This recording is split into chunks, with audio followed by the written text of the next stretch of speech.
क्या आपने कभी ये सोचा है कि अल्लाह ने फजर की नमाज ठीक उसी वक्त क्यों रखी जब हमारी नींद सबसे ज्यादा गहरी होती है, या असर की नमाज ऐन उसी वक्त क्यों फर्ज की गई जब हमारे अंदर दिन भर की थकावट, चिड़चिड़ापन और गुस्सा अपने उरूज पर होता है। हम में से बहुत से लोग ये समझते हैं कि ये सिर्फ एक इबादत का तरीका है या यूं ही कोई वक्त मुकर्रर कर दिया गया है, लेकिन हकीकत में ये कोई इत्तेफाक नहीं है।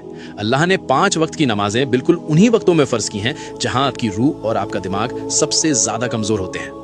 दिन की शुरुआत फजर से होती है, दुनिया से मिलने से पहले अल्लाह से मुलाकात। सुबह के वक्त आपके जिस्म में एक खास हार्मोनल बदलाव होता है जिसे medical science cortisol awakening response कहती है। ये वो वक्त है जब रिस्क अता किया जा रहा होता है और फरिश्ते अपनी ड्यूटी बदल रहे होते हैं। अगर आप इस वक्त सोते रह गए तो आपने अपने पूरे दिन की बुनियाद ही कमजोर कर दी। फिर आता है जोहर का वक्त।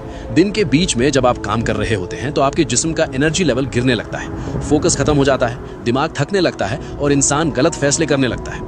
जोहर की नमाज आपके दिमाग के लिए अल्लाह की तरफ से एक परफेक्ट न्यूरोलॉजिकल रीसेट है। ये आपके दिमागी बोझ को खत्म करके आपकी तवज्जो को दोबारा बैलेंस करती है।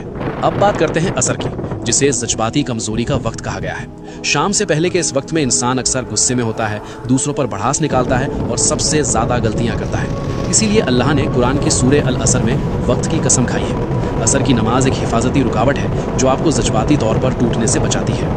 इससे पहले कि हम मगरिब और इशा के एक बहुत बड़े राज की तरफ बढ़ें, इस वीडियो को अभी अपने दोस्तों और अजीजों के साथ शेयर जरूर करें ताकि वो भी नमाज की इस खूबसूरत हकीकत को समझ सकें।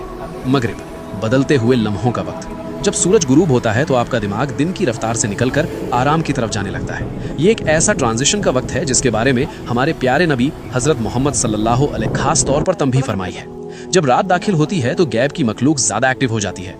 मगरिब सिर्फ एक नमाज नहीं बल्कि अंधेरे की दहलीज पर मिलने वाली एक मजबूत हिफाजत है। और आखिर में इशा, अंदर की दुनिया की हिफाजत। जब अंधेरा छा जाता है तो इंसान के अंदर ओवर थिंकिंग बढ़ने लगती है, दिल पर एक अजीब सा जज्बाती बोझ महसूस होता है। इस्लाम में नींद को एक छोटी मौत कहा गया है जहां आपकी रूह कब्ज की जाती है। इशा की नमाज गैब की दुनिया में दाखिल होने से पहले आपकी आखिरी हिफाजत है। याद रखिए, जब आप कोई नमाज छोड़ते हैं तो आप सिर्फ एक फर्ज नहीं छोड़ते बल्कि आप वो खास लम्हा खो देते हैं जो खालिक ने आपको संभालने और सुकून देने के लिए भेजा था।